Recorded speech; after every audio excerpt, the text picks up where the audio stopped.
Менталното здравје е еднакво важно колку и физичкото здравје.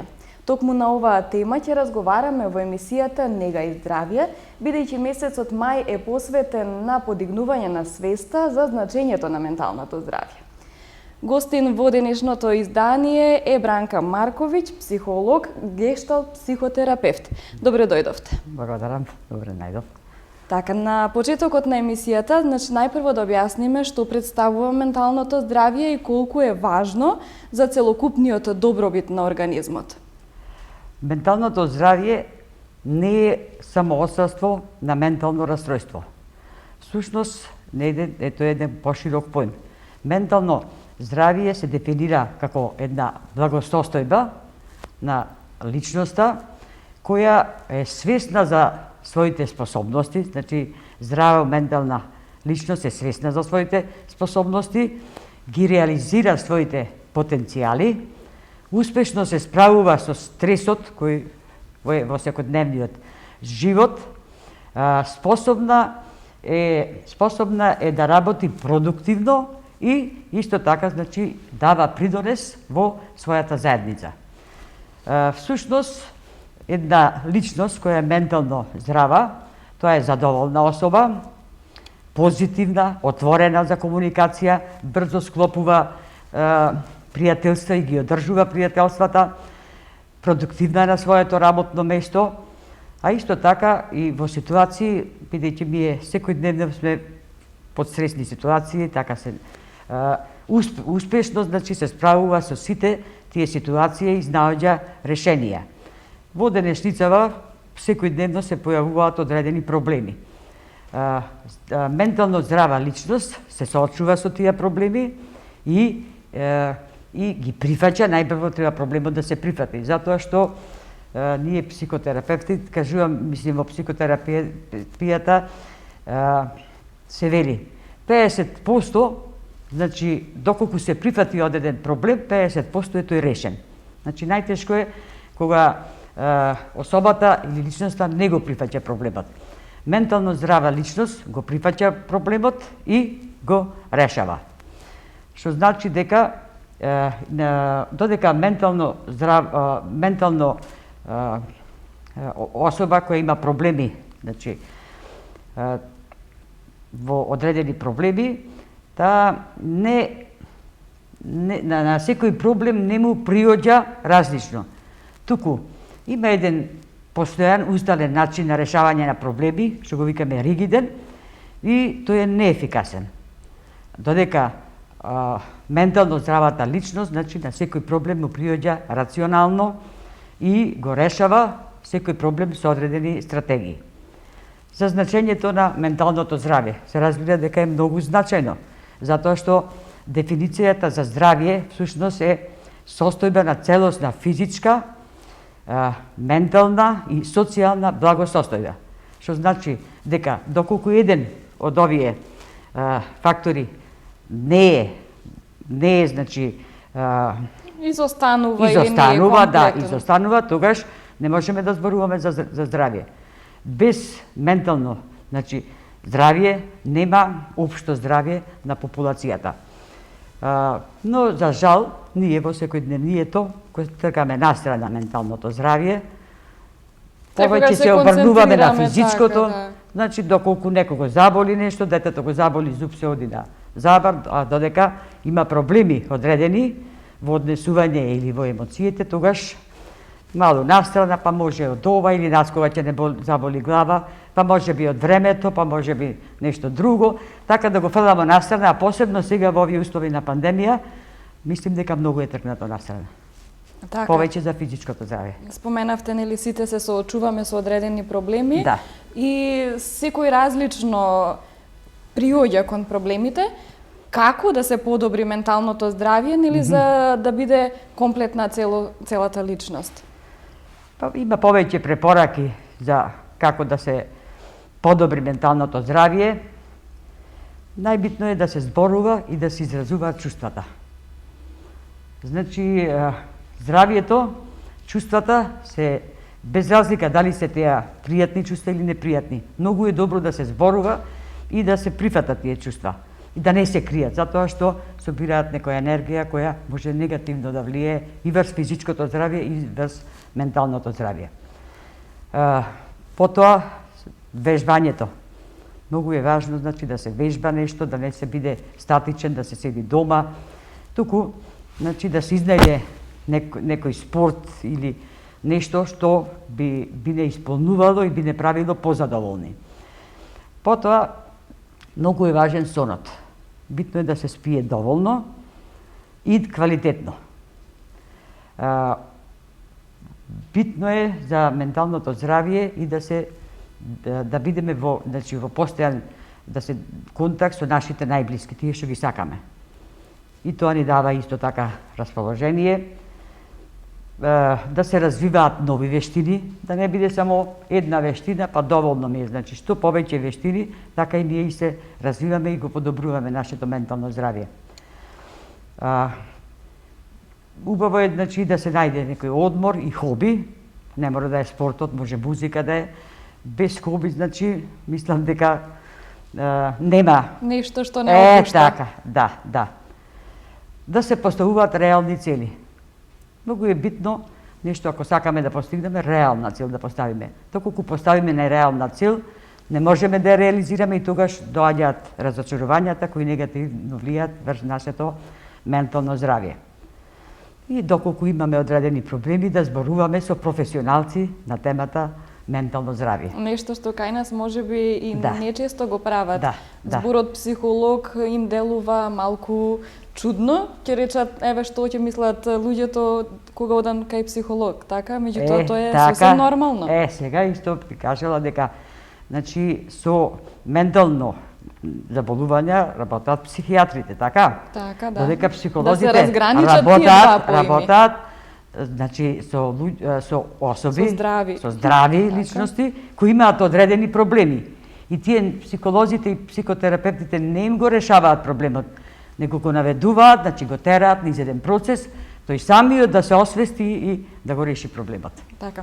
Споменавме хоби, дружења, меѓутоа сето тоа беше некако во заден план со ковид пандемијата. Имавме рестриктивни мерки, беа ограничени движењата, социјалните дружби.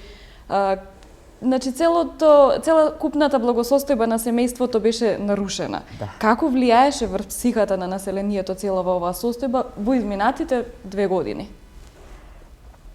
Значи ковидот, короната беше нешто ново, нешто непознато за сите нас, така да сите дојдовме, значи, во една состојба на страв, неизвестност, исчекување. Стравот беше една нормална реакција на една ваква, значи, појава, на една вака, да не речем и ненормална појава, затоа што беше во прашање здравјето, своето здравје, на своите најблиски, на деца, на фамилијата, покрај тоа што се грижевме за себе, се грижевме и за околината. Потоа, самата пандемија не стави на еден тест. Колку ние ќе ја прифатиме нова настаната ситуација и дали ние ќе може да се избориме. Така да, државата со овие мерки што беа рестриктивни, со носење маски, со дистанцијата, значи на еден начин малку ни го намали стравот, но сепак не во целост. За време на пандемијата, значи најмногу беше појава на страв, чувство на осаменост и всушност стравот беше најактуелен тука. Во некои истражувања се има податоци дека 50% од популацијата за време на оваа пандемија од COVID-19 имала проблеми, значи, со анксиозност и депресија. Значи не како ментално заболување, него одредени симптоми. Така, значи, сите рестриктивни мерки беа донесени, нели, секако да се заштити населението, ги оправдуваме, меѓутоа, еве, како што кажавте, предизвика, нели, депресија. Како да се ублажат последиците од пандемијата? Последиците од пандемијата ќе бидат, значи, далекосежни. Многу семејства, многу луѓе ги изгубија своите најблиски. Значи, имаше многу тага, има многу трауми. Така да, исто и ова онлайн наставата, мислим, беше еден вид на траума и за родители и за деца, иако, значи, децата се прилагодија и онлайн наставата течеше во најдобар ред. Сепак, значи, има многу трауми, многу луѓе останаја без работа, така да и самата работа после повлечува друг процес. Значи, несигурност, нестабилност, па проблеми во семејствата, па расправи, па и децата. Мислим, тоа е еден широк, тоа е еден голем проблем. Сега, како, например, ова ќе биде еден процес кој мислам дека ќе има далекосежни последици. Тие што беа болни, значи, ќе има поголем период каде ќе оздрават, но сепак останува стравот понатаму. Потоа, например, сметам дека ќе има големи последици врз децата. Би сакала да не бидам во право, но сепак сметам дека ќе има последици. Сите овие дистанции, тргања за ова време на COVID-19, кај оние деца кои се поповлечени и децата, значи, кои имаат одредени проблеми со комуникација, може да се повлечат и многу потешко после потешко, значи, да стапат во контакт. Значи, ќе има малку проблеми со децата. Сметам, добро е да не сум во право, ама јас мислам така дека ќе има последици врз децата. Па во сите сегменти на општеството треба да се работи. Да се почне од предучилишно воспитание и образование. Значи, да има програми со малите деца во градинките, како, значи, да се релаксираат, специјални програми за нивен личен раст и развој. Потоа, поддршка на деца, програма за развој на децата, психоекономско зајакнување. Значи, и економското и психичкото е за сите категории на луѓе. Еве, тука да спомнам дека сепак треба да се работи на тоа тие што изгубиле работа, мислим да се работи со нив и да се помогне од страна на државата и приватниот сектор тие луѓе да се вратат на работа. Социјална поддршка на старото население, и тоа беше една погодена категорија. Например, може дневни центри да се отвараат за стари лица. Програма насочена кон ранливи групи. Мислим, и тоа е многу важно, затоа што ранливите групи, мислам дека уште потешко го поднесоа овој период на COVID-19. Унапредување на здравието менталното во училиштата. Веќе се работи на тие програми, но сепак, значи, во иднина да биде подинамично и во програмите, значи, повеќе да биде застапено менталното здравје. Како да се справува со стрес, за личен раст, развој, комуникација, значи, на еден начин да се работи со нив. Потоа, исто треба да се работи и на работа. Значи, и во работните организации, например, во работна организација може да се работи со програма за надминување на стрес, да се учат како се надминува стрес, мислим, и техники за релаксација, и техники за надминување на стрес. И, што е најважно, да има бесплатни психолошки и психотерапевски услуги. Затоа што има, значи, психотерапевти, има психолози, но сепак тоа е поскапо. Во оваа пандемија има особи кои останале без работа, значи, на тие особи кои што имаат одредени последици, најголеми, изгубена работа или било други некои последици, да им се возможи бесплатно да имат, значи, психолошки и психотерапевски услуги. Така. И младите и децата, нели, ги споменавте, како посебна група се во фаза, нели, на раст и развој, тие секако се соочуваат со одредени предизвици додека растат, меѓутоа ги погоди пандемијата. Како еве поконкретно кај младите влијаеше ова пандемија? Па мислам дека кај младите најмногу влијаеше. Тие се научени, значи, да имаат постојано контакти, да излегуваат и во овие услови кога беше период, значи, на изолација, тие контактираа преку телефони, преку скајп и преку интернет, но сепак физичките контакти не може ништо да ги замени. Значи, има повеќе препоруки. Живеј во моментот. Значи, младите да живеат и да бидат задоволни од она што го имаат. Почесто младите младите си поставуваат некои цели или пак ги менуваат, ги очекуваат нешто. Дали нова партнерка, дали ова, значи се размислуваат. Битно е да се вратат во сегашноста и да размислуваат, да видат нешто што можеби они го имаат и ги прави среќен, а не се свесни. Значи да се освестат младите, да уживаат во она што веќе го имаат. Да не гледаат само во иднина и да бараат нешто, некои промени кои можеби ги имаат во сегашноста. Тоа би ги направило среќни. Животот, значи во сегашноста е еден вид на здрав живот. Значи да размислуваат позитивно. Многу е битно, значи кога се размислува, да се размислува на убави работи и позитивни, не деструктивни фантазии. Потоа да се дружиме со особи кои се, значи, позитивни и особи кои не расположуваат, а не со особи кои што не влечат надоли. Има особи кои се цинични, па кои не се искрени и на еден начин, да кажем, некои имаат депресивни, некои така, и само, значи, те замараат со некои нивни проблеми, значи, што подалеку од тие млади, другари, да се дружиме со луѓе кои се позитивни, полни со енергија.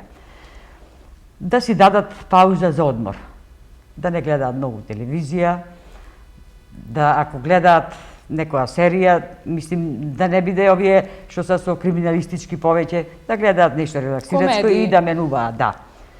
Битно е да се движат, да не седат во кревет.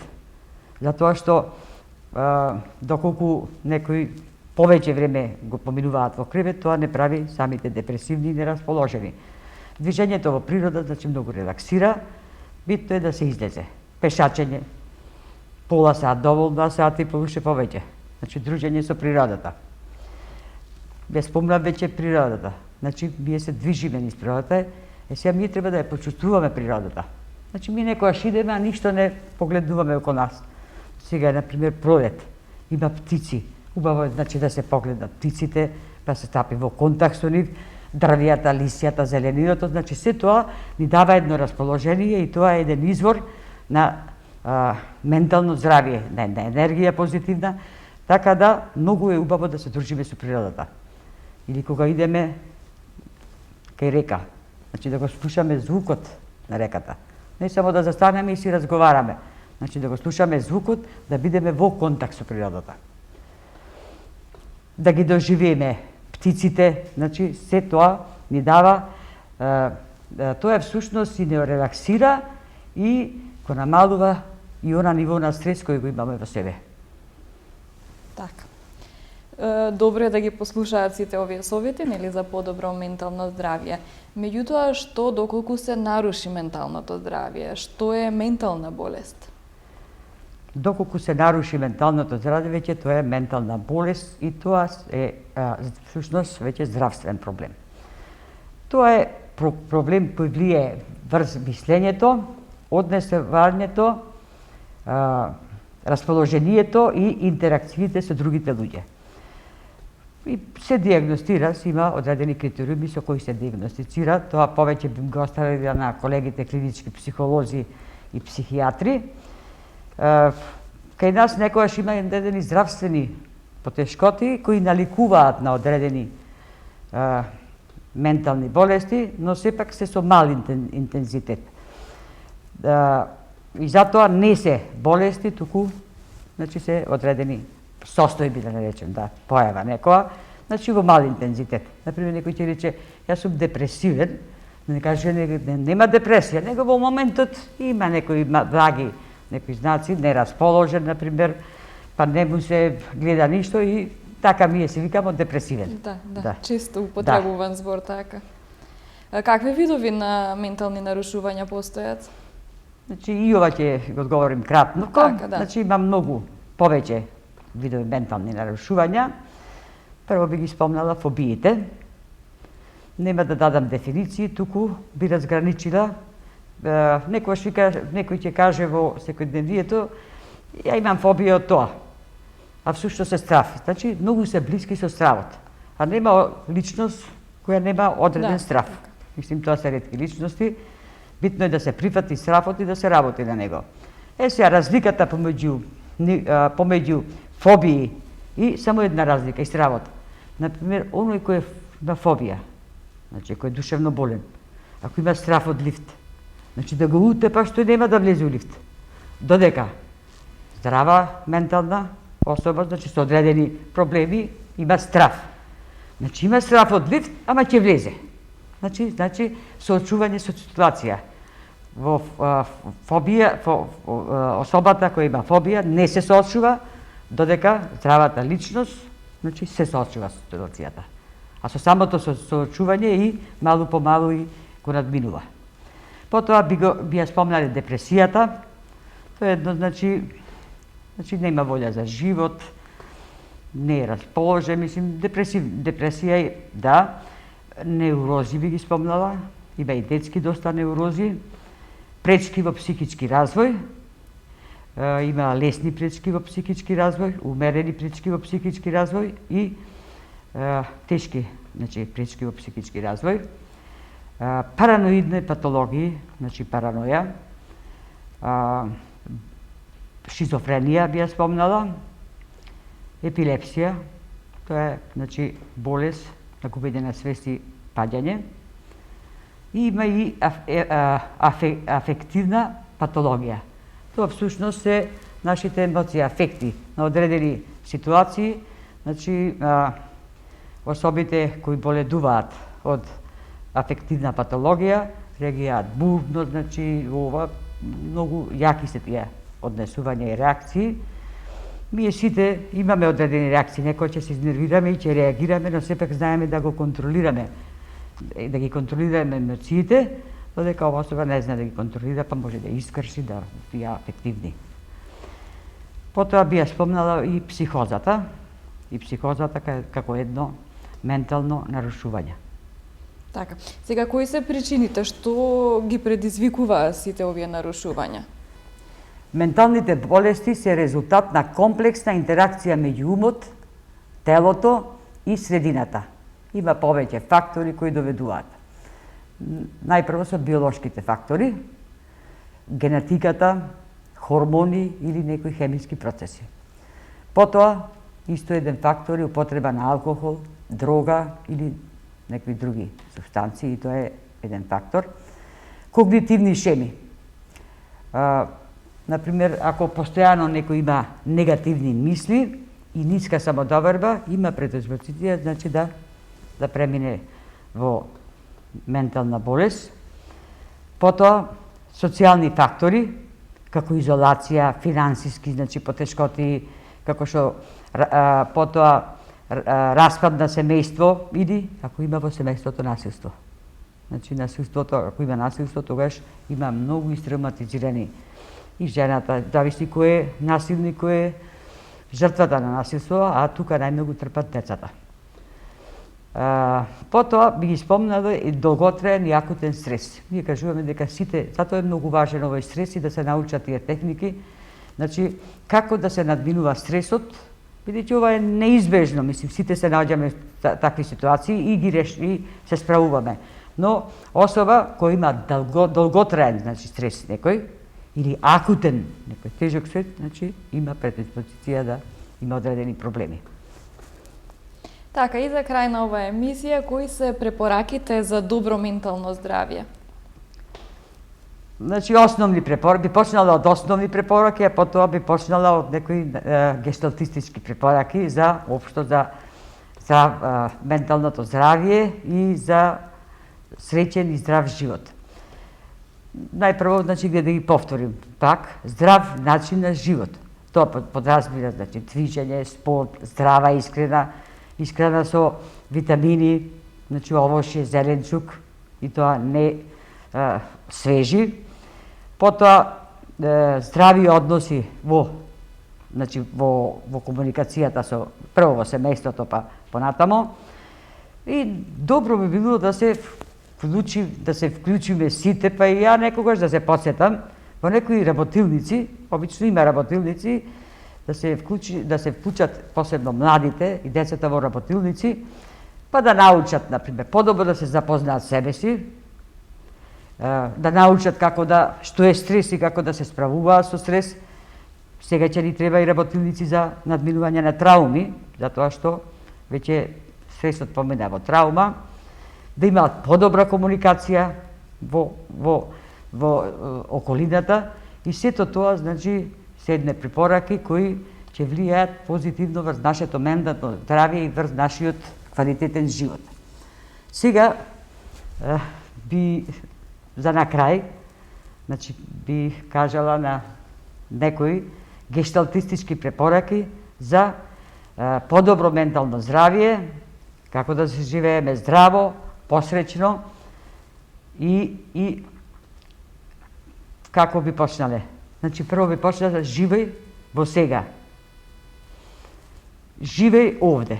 Битно е да се живее во сегашноста. Она што поминало не можеме да го менуваме. Она што доаѓа исто не можеме затоа што не знаеме што ќе дојде.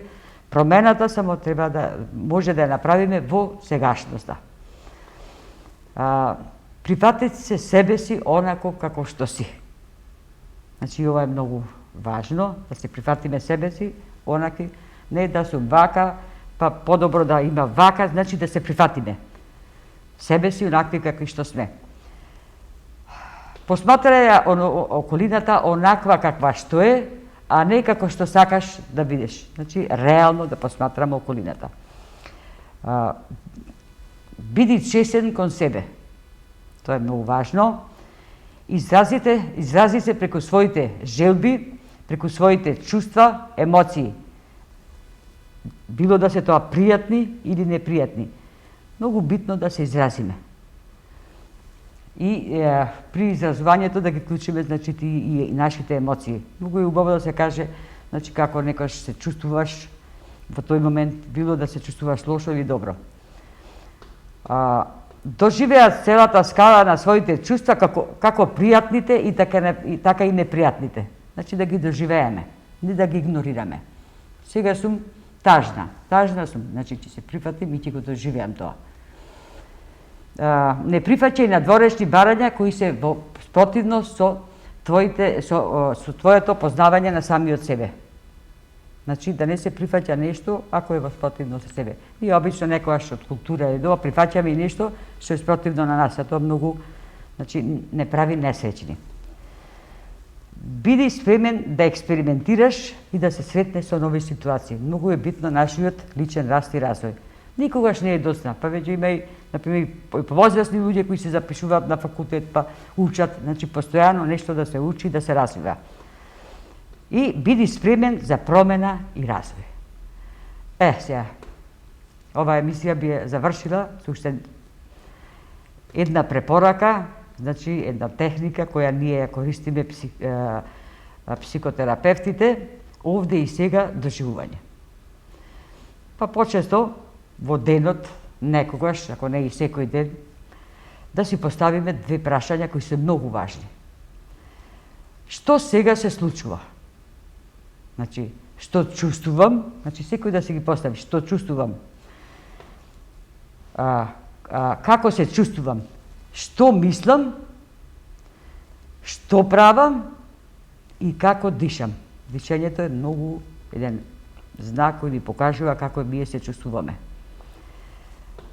И второто е прашање, што сакам од себе овој момент? Се да остане како што е или нешто да променам? Значи, една препорака до сите овие прашања се многу магични прашања, значи тоа се основа на гешталт психотерапијата, што почесто да се поставуваат, тогаш ќе, значи, и самите кога ќе ги поставиме и ќе размислиме, ќе видиме колку ефект ќе има врз нас. А почесто поставување, значи, најголем ефект. Така. Ви благодарам многу на советите и на гостувањето во емисијата. Благодарам на поканата.